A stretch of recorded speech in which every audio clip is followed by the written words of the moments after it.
Namo tassa bhagavato arahato sama sambuddhassa.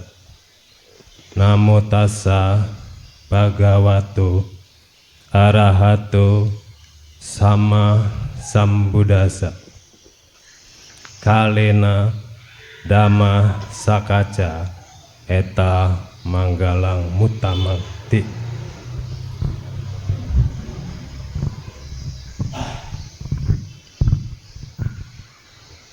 Yang berbahagia pimpinan Puja Bakti, yang termuliakan Buddha, Dhamma, dan Sangha,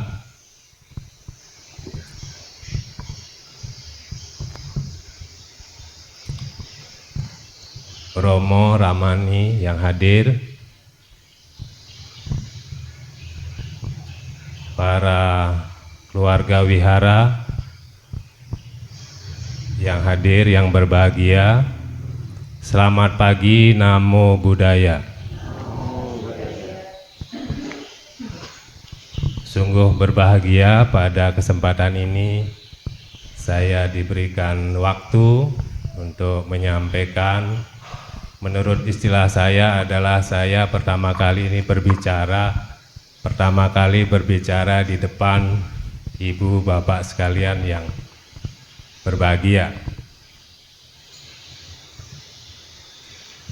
Lebih tepat saya menyampaikan, saya berbicara, jadi tidak sharing dhamma. Menurut saya masih kurang pengetahuan di bidang Buddha Dhamma. Jadi saya cukup senang diberikan kesempatan ini.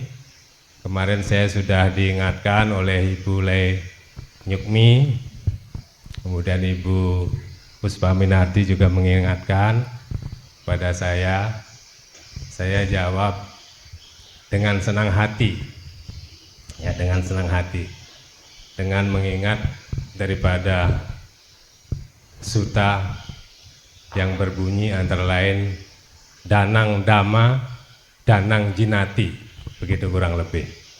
Jadi segala pemberian, semua pemberian yang tertinggi adalah dhamma. Dana dhammalah yang tertinggi, itu kurang lebih. Jadi untuk itu saya berterima kasih pada kesempatan ini, anumodana dari sesi Dhamma, Ibu Cutisari dan tim seluruhnya. Untuk topik pada pagi hari ini saya mencoba menyampaikan percaya dan yakin terhadap hukum karma. Percaya dan yakin terhadap hukum karma.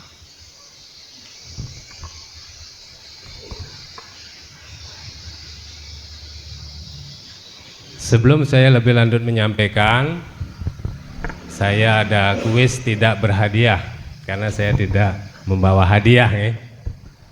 Kuis tidak berhadiah.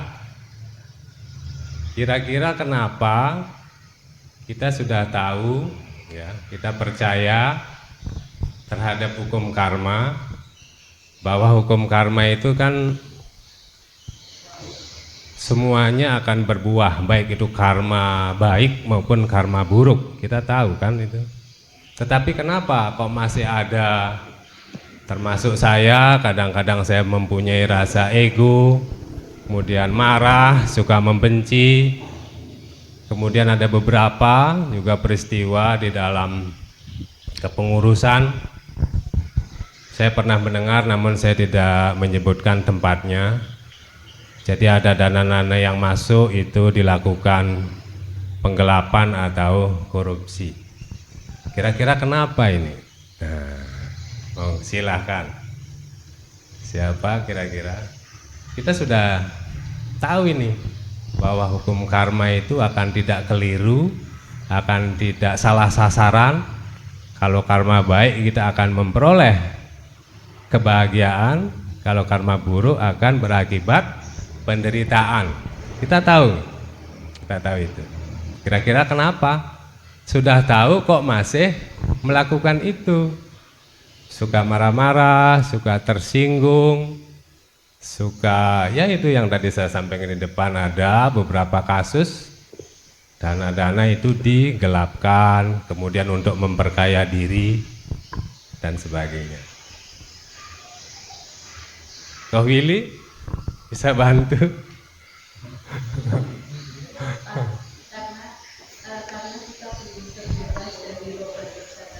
Betul. Ya, jadi belum terbebas dari dosa, loba dan moha ya. Ya, baik. Mungkin ada yang berpendapat lain? Kita belum terbebas ya. Jadi semua jawaban tidak ada yang salah ini. Nggak ada. Jadi saya tidak bisa memponis, oh ini salah, ini benar nggak. Kira-kira secara logika itu apa? Ya kan? Karena kita tahu kalau Buddha Dharma ini adalah agama atau ajaran dari Guru Agung kita Buddha Gautama yang dipraktikkan, bukan hanya teori, bukan hanya teori. Jadi kita harus praktik. Setelah praktik nanti baru akan merasakan dan menambah. Nah itu, sehingga kita bisa tidak melakukan itu. Di samping kita sudah mengetahui ya, kita tahu, kita paham bahwa hukum karma perbuatan ya, pala hasil aja, hasil perbuatan. Betul nggak Ibu Bapak begitu? Kalau kita berbuat baik tanpa diharapkan, itu pasti akan memperoleh kebahagiaan. Kalau berbuat buruk, pasti akan berakibat penderitaan. Tahu itu teorinya kita tahu gitu. Kenapa masih ada gitu kira-kira? Iya. Barangkali ada yang pendapat lain. Sambil ini waktunya saya banyak sekali, harusnya ini gimana? Yang penting saya tidak melewati dari jam 9. Ya. Nggih, Ibu. Karena keserakahan ya tadi. Keserakahan dalam kesempatan iya. Karena keserahan, karena kita masih memiliki sifat serakah. Loba ya, lalu istilahnya itu loba ya, kemarahan, dosa, kemudian moha, kebodohan batin gitu kurang lebih ya. Dari pihak tadi ibu udah dua ini, ya bapak coba. Karena masih diselimuti rasa ketidaktahuan batin. Nah karena masih diselimuti rasa ketidaktahuan batin ya, kalau istilahnya moha barangkali ya. Bukan, istilah awija. Awija, oh iya awija, ya awija, kebodohan batin ya, masih diselimuti itulah. Karena kita masih umat awam ya, itu kita tahu, kita belajar banyak ya ajaran-ajaran Guru Agung kita akan menuju nanti, ini sedang menuju, kita berproses selama hidup kita. Iya. Mungkin ini saya juga mendapatkan pencerahan karena saya suka mengikuti sama dengan Ibu Yuningsih Pranoto Bu. Jadi sama kebetulan Bu, saya hobi mendengarkan YouTube-nya Biku Abijato. Nah itu sering saya mendengarkan. Saya memperoleh itu pencerahan seperti itu. Kenapa? Karena kita kurang yakin. Kalau kita sudah yakin, ngapain melakukan itu? Kita tahu tapi belum yakin, kurang yakin. Kenapa loh? Kita udah tahu kok. Kalau mengambil barang bukan miliknya adalah nanti bisa kita juga kehilangan barang. Nah, kita mengambil bukan miliknya, ya tanpa izin pemilik, bukan hak kita. Suatu saat kita juga akan kehilangan, juga kan begitu. Kalau kita marah-marah akan berakibat apa nanti? Kita tahu kan, buruk muka, apa lagi, dan sebagainya. Loh, kenapa? Karena tidak yakin. Kalau yakin ngapain saya marah-marah? Udah nggak usah marah, supaya nanti di kehidupan yang akan datang kita lahir menjadi rupawan, cantik jelita, dan sebagainya. Kan itu. Jadi ini beberapa contoh. Sekali lagi karena kurang yakin. Jadi karena kurang yakin.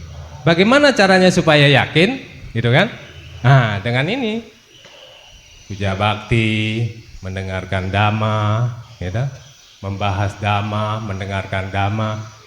Kalena Dhamma Sakaca, kurang lebih begitu ya. Kalena Dhamma Sakaca eta manggala muttama. Jadi membahas dhamma pada saat yang sesuai. Kapan? Ya sesuainya pada saat puja bakti dan sebagainya. Atau mungkin ada kelas dhamma dan lain sebagainya. Begitu kurang lebih ya. Ini mengawali. Jadi berarti ya karena tidak berhadiah juga, walaupun sudah banyak yang benar jawabannya, saya tidak memberikan hadiah. Di awal sudah saya sampaikan. Ini adalah kuis tidak berhadiah. Anumodana semuanya atas jawabannya. Kembali tentang hukum karma. Harus yakin kan kita? Nah, mari mulai bersama-sama dengan saya pun juga sedang belajar untuk meyakini itu.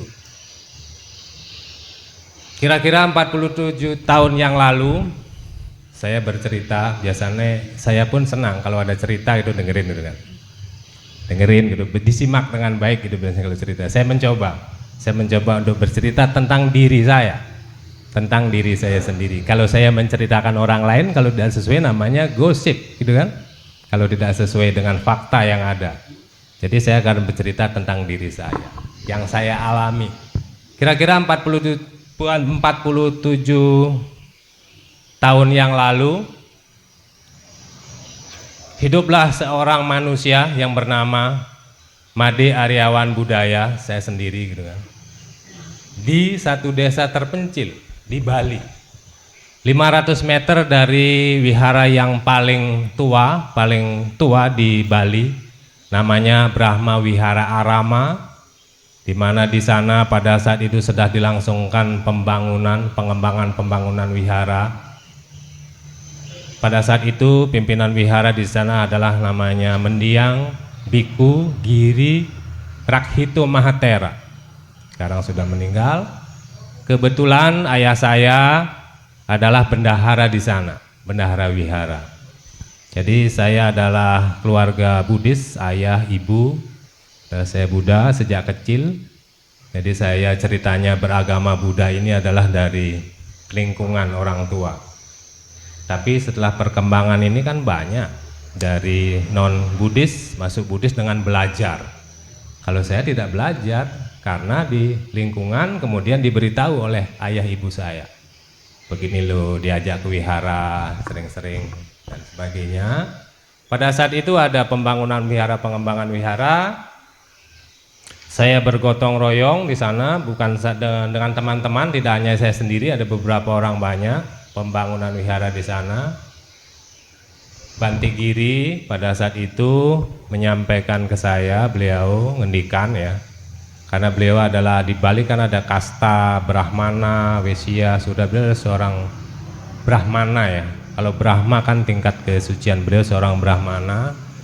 Nama aslinya Ida Bagus Giri ya, sehingga beliau masuk ke bikuan, namanya Biku Giri Rakhito Mahatera pada saat itu beliau. Jadi saya dipercaya pada saat itu untuk mengkoordinir teman-teman mencari bambu. Nah, mencari bambu untuk, kalau di sini steger itu, naik kalau bikin turap, bangunan dan sebagainya seperti itu. Pada saat itu saya berusaha dari tempat wihara itu jauh ke arah selatan, ya jauh lah, perjalanan kurang lebih 45 menit untuk mencari lokasi itu, sehingga saya bisa mengkoordinir mereka dan bisa menghasilkan membawa bambu untuk ke wihara.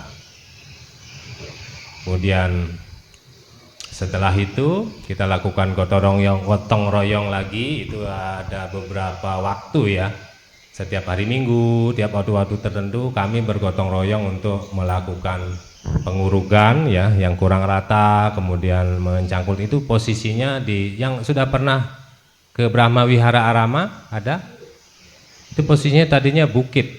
Nah sekarang makanya tempatnya cukup indah di sana karena situasi alamnya, kondisi alamnya cukup bagus di sana. Kemudian setelah beberapa tahun saya merenung. Padahal kalau di wihara itu kan ada dana ya, sumbangan, dan teman-teman para umat ini pun antusias kalau mau menyumbang, dibayar kan, pekerja ini dibayar. Kenapa kok tidak melakukan itu beliau. Saya baru berpikir, oh beliau memberikan kesempatan kepada umatnya untuk berbuat baik melalui tenaga. Begitu. Jadi saya setelah lama-lama itu berpikir merenung. Oh iya seperti itu. Betulnya kan tinggal ngongkosi orang selesai kan. Kalau tidak ada donatur banyak lah. Umat-umat Buddha yang ini mau berdonasi itu udah bayar saja. Tukang atau pekerja gitu. Tetapi beliau tidak lakukan itu. Nah, itu. Kemudian ada lagi beberapa kemudian kegiatan-kegiatan yang berkaitan dengan itu. Pada saat itu ada hari raya Waisak, termasuk saya itu terpilih menjadi ini. Beliau kan pencipta lagu ya. Termasuk yang kita tahu adalah Malam Suci Waisak kalau tidak salah itu. Nah itu. Termasuk saya nyanyi kur pada saat itu ikut, masih muda SMP SMA lah pada saat itu. Saya juga berpikir begitu, waduh masih ya biasa kalau belum paham gitu ya, malu-malu nggak enak kok saya kok bukan dia. Ternyata begitu, oh iya ini diberikan kesempatan kita untuk berbuat baik. Saya lanjutkan dari beberapa sedikit contoh lah itu. Saya lulus SMA, kemudian mendaftar di kepolisian. Awalnya adalah saya gimana ya, pada saat itu sebelum saya masuk masih SMP, ada satu kejadian pencurian di kampung kami di sana. Datanglah beberapa anggota polisi yang sabara pada saat itu, berpakaian cukup rapi, gagah. Saya kepingin gitu ya, kepinginnya itu supaya gagah seperti itu begitu. Jadi saya menyiapkan diri pada saat itu. Saya persiapkan olahraga, pola hidup sehat, tidak minum kopi, tidak merokok, ya namanya untuk kesehatan, karena saya pingin gitu. Nah itu rupanya ada karma baik. Nah begitu. Jadi pada saat itu saya sudah percaya, namun yakinnya ya harus sering-sering dengerin dhamma supaya yakin begitu ya. Ini sedang dalam proses untuk meyakinkan diri bahwa hukum karma itu tidak akan lupa, tidak akan pernah keliru, tidak akan pernah salah sasaran. Mungkin karena saya ada karma baik ya, pada saat kehidupan lampau atau mungkin beberapa yang sudah saya lakukan ya, sehingga sekali mendaftar diterima, lulus, saya menjadi seorang polisi pada tahun 84 pada saat itu. Kemudian penugasan ya, langsung penempatan di Jawa Tengah dari Bali, pendidikan di Bali di Jawa Tengah. Ya udah, jadi belum pernah ke Jawa, tahu-tahu sudah penugasan itu, harus menyesuaikan diri. Waduh, kenapa ini di Jawa Tengah? Pada saat itu dari temannya ayah saya yang pada saat itu memberikan bantuan banyak, kenapa nggak ditugaskan di Bali gitu ya? Ternyata setelah saya, oh iya, jadi Jawa ini lebih luas dari Bali, pengalamannya itu lebih banyak di sini. Kalau dinas di kota kecil dengan di kota besar itu beda. Kalau di kota besar apapun itu, dinas di kepolisian maupun yang lain itu lengkap, sarananya cukup lengkap dibandingkan dengan di kota kecil. Oh iya, itu juga. Berarti karma baik saya berbuah saja. Dari situ mulai nambah terus keyakinannya. Apakah tidak pernah gagal? Pernah. Kalau kita berhasil, kan kita bangga, senang, berbahagia. Tetapi ingat, itu tidak akan kekal semuanya, kan begitu. Suatu saat akan berubah. Sering mendengarkan dhamma, saya dinas di Pekalongan, ya saya juga suka mendengarkan dhamma di Wihara Bodhidharma Pekalongan, dinas di Semarang juga di Tanah Putih, dan seterusnya. Saya juga sering bertemu dengan Bante, minta pencerahan dari para biku. Di Semarang biku Catamano Mahatera, kalau ke Jakarta saya biku Dhamma Subuh Mahatera. Itu saya lakukan seperti itu. Jadi kita semakin terus. Bali tadi gagal ya. Saya pernah gagal pada saat mengikuti lanjutan sekolah namanya perwira ya, sekolah perwira itu saya pernah gagal 2 kali. Wah, gagal 2 kali, kecewa kan? Kecewa nggak kira-kira ibu bapak kalau gagal? Nah, itu juga kita harus sadari. Saya pada saat itu sudah memahami lah sedikit-sedikit, tapi belum banyak. Sampai sekarang pun saya belum banyak, tapi sedang berusaha untuk dalami terus. Supaya apa? Ya, yakin dengan hukum karma. Gagal 2 kali, saya setel video, ingat ada namanya Pak Andri Wongso, motivator yang cukup saya suka terhadap pencerahan beliau. Kalau tidak salah beliau itu umat Buddha juga itu, Andri Wongso. Sampai menciptakan senam ya, AWS 3. Andri Wongso, sehat, semangat, senang, S3-nya begitu. Beliau begini menyampaikan, kalau kita gagal, yang selanjutnya harus lebih berusaha. Wah, beliau semangat sekali. Nah, saya berusaha terus lagi, berusaha. Apa yang sudah lampau kita lakukan kok belum berhasil? Evaluasi, oh ya ternyata. Yang ketiga baru masuk saya, perwira. Nah, udah, ya kerjalah sebagai anggota polisi dengan pangkat perwira pada saat itu tahun 98. Ya, di dalam perjalanannya banyak. Oleh karena saya paham dengan Dhamma, memberikan bantuan, pertolongan kepada siapa saja dengan tulus dan ikhlas. Kembali lagi punya kita pengertian bahwa hukum karma itu tidak akan lupa, tidak akan salah sasaran, terus saya lakukan. Terus lakukan. Kemudian sekolah lanjutan perwira tahun 2007. Ini adalah untuk persyaratan menjadi pejabat ya Wakapolres. Ya, puji Buddha, Dhamma dan Sangha. Sebelum pensiun saya mendapat kesempatan menjabat Wakapolres di Batang tahun 2020 sampai dengan 2021 pada saat Covid.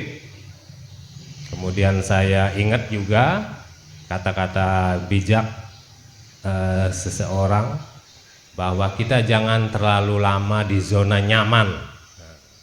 Pada saat di Wakapolres Batang saya memang cukup nyaman. Kalau nyaman di sana, pensiun tidak akan memperoleh kenaikan pangkat lagi. Sehingga saya pindahlah ke SPN Purwokerto. Sampai dengan 5 bulan di sana. Naik pangkat, Januari, Maret, 1 Maret saya pensiun. Jadi kalau saya tidak keluar dari zona nyaman, masih tidak bisa naik pangkat. Jadi demikian cerita singkat dari diri saya. Bukan berarti saya ini mau memamerkan diri, bukan. Saya hanya tadi berkaitan dengan hukum karma.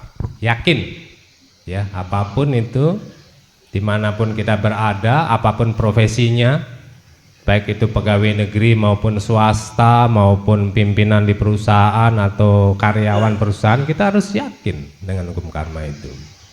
Sekali lagi, saya tidak maksud pamer dengan hal ini, tetapi saya menceritakan diri saya.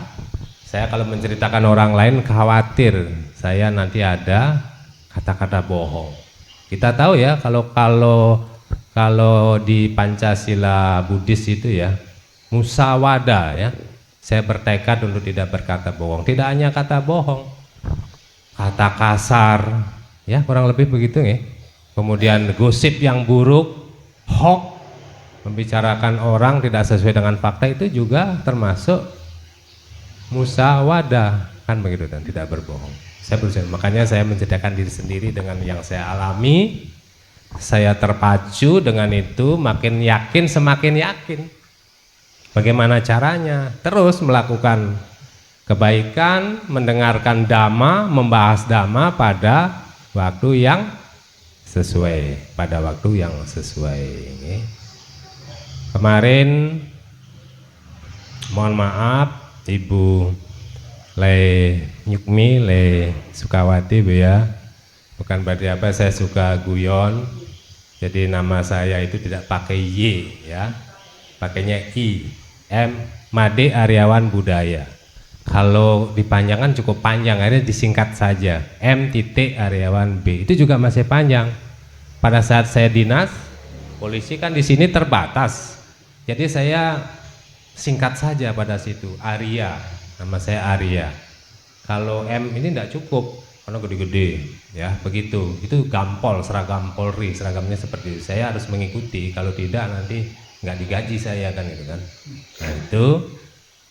Kenapa saya gunakan Arya itu? Karena saya pada saat penugasan di polisi, ibu bapak, saya cukup sering pindah, sering meninggalkan keluarga saya, tugas di Pekalongan, di Semarang, di Tegal, sehingga saya jarang bertemu dengan mereka. Makanya saya singkat Arya, ARIA. Aku rela meninggalkan istri dan anak demi tugas negara, begitulah kurang lebih. Itu kurang lebih ya. Jadi pas juga ya, karena maunya saya gitu kan, seperti itu. Mungkin yang lain memanjangkan yang lain, silahkan saja gitu kan. Kemudian setelah pensiun masih juga menggunakan nama itu gitu ya, ARIA itu. Tapi beda maknanya gitu setelah pensiun, ya kan? Saya karena jauh-jauh dari Bali merantau di Jawa ke sini, apapun tugas yang diberikan saya siap ya. Termasuk saya mulai 11 Januari saya dikukuhkan 11 Januari 2025 menjadi ketua RW. Dipercaya ketua RW di lingkungan kami di perumahan Pemalang. Hanya 2 RT sih. Di sana pensiunan Tekmaku, semua pabrik Tekmaku tadinya, kemudian itu pada pensiun. Jadi saya mengelola itu. Ya, saya tadinya awalnya juga aduh kok saya gitu kan. Kembali lagi saya mengabdi selama usia masih bisa bergerak sampai dengan ini usia saya baru 61 tahun. Kemarin ibu bapak sudah mengucapin selamat, tidak saya sebut satu persatu, saya sudah mohon maaf ya apabila tidak disebutkan satu persatu. Jangan marah, jangan tersinggung, karena kalau marah, kalau tersinggung berarti kita kurang yakin nanti kan dengan ajaran hukum karma itu. Nanti bisa berupa buruk kan itu kan, marah ya. Makanya kita harus yakinkan ini, kita tahu. Jangan marah. Begitu ya Mas Willy ya, Pak Willy. Seperti itu. Apapun saya lakukan siap dengan kesempatan ini. Termasuk Ibu Cudisari sama Kohyanto nanti siap gitu. Siap aja udah. Polisi kan itu siap aja udah. Apapun itu gitu kan. Siap, pokoknya siap. Lah daripada ragu-ragu kok saya jadi kasihan juga gitu. Gimana mau enggak? Ibu saya siap gitu. Ya Bu Puspa ya. Pokoknya siap aja dulu gitu kan. Seperti itu. Setelah pensiun kembali lagi berubah ini maknanya itu tadi. ARIA gitu ya. Anak rantau ikhlas gitu ya. Pas ya, kurang A-nya ya. Apa aja deh gitu. Kalau A-nya apa aja, suruh apa aja ikhlas lah yang dilakukan. Termasuk saya berbicara di depan ibu bapak kali ini saya ikhlas saja gitu. Kurang lebih begitu. Gitu saya ikhlas ini sama ikhlas apa. Jadi mohon maaf tadi karena banyak yang harus saya urusi juga, ini sedang penataan di lingkungan kami, pengecatan, kemudian dan penataan yang lain, kabel-kabel yang tidak teratur di aula RW di tempat kami. Jadi harus ngubungi tukang, ini gini, jadi mohon maaf kalau mungkin saya lama respons daripada WA ibu bapak sekalian ya. Tadi di awal saya tidak memperkenalkan karena sudah banyak yang kenal gitu. Tadi saya diselip-selipkan aja sedikit-sedikit di dalam ini perjalanan saya berbicara ini seperti itu. Silakan kalau ke Pemalang ibu bapak mampir di tempat saya. Nanti kalau misalnya ke Pemalang itu misalnya di rumah makan mana, pada saat masuk rumah makan sebut saja nama saya gitu ya. Tidak akan bayar. Bayarnya setelah makan nanti kan begitu kan. Nah kan saya sampaikan pada saat sampai di rumah makan sebut nama saya, nggak bayar. Tapi bayarnya kapan? Pada saat makan. Iya. Demikian juga kalau di Semarang, saya pernah tugas di Semarang ya. Kalau mau naik taksi juga bilang aja gitu, naik gitu, sebut nama saya, nggak bayar. Bayarnya setelah turun dari taksi kan begitu. Baik, kurang lebih demikian. Saya sudah menyampaikan tadi tidak akan melebihi dari jam 9 karena jam 9 adalah acara sekolah Minggu Buddha ya. Begitu ya Bu? Setengah 10. Iya, nanti bisa diisi ada warta-warta biasanya itu kan dari Bu Lainukmi. Mungkin warta-wartanya bisa sampai hampir 20 menit ada ya Bu ya. Jadi pas nanti begitu. Semoga apa yang saya sampaikan dengan pengalaman sekelumit tentang keyakinan dengan hukum karma, mari ya kita bersama-sama. Kalau kita berarti kan saya juga masuk kan. Kita kan begitu katanya guru bahasa Indonesia itu, kalau kita ini kita ibu, audien dan saya termasuk. Kalau kami hanya kami saja di sini, orang banyak kan begitu ya. Sama-sama untuk sering-seringlah mendengarkan dhamma, baik itu datang ke wihara merupakan perbuatan baik, kemudian mendengarkan YouTube tentang ya siapa saja biku-biku yang disenangin, yang nyaman begitu ya. Karena Biku Abijatu juga menyampaikan begitu. Ya Ibu ya, Bu Pranoto ya Bu ya, Bu Yunis kan begitu disampaikan. Siapa aja baca-baca buku dhamma. Gitu. Saya sering diberi, saya terima kasih Koyanto kemarin saya baca. Tinggal beberapa halaman aja itu. Tapi nggak paham juga itu sampai terakhir itu. Jadi harus sering berulang-ulang. Saya baca itu bukunya bagus. Dari Bu Pranoto juga sering memberikan buku, saya cukup senang. Anumodana saya ucapkan. Saya kira itu yang bisa saya sampaikan. Terima kasih atas perhatiannya semua. Saya akhiri. Terima kasih. Semoga semua makhluk berbahagia. Sabya sata bhavantu sukhitata. Semoga semua makhluk berbahagia. Sadhu, sadhu, sadhu.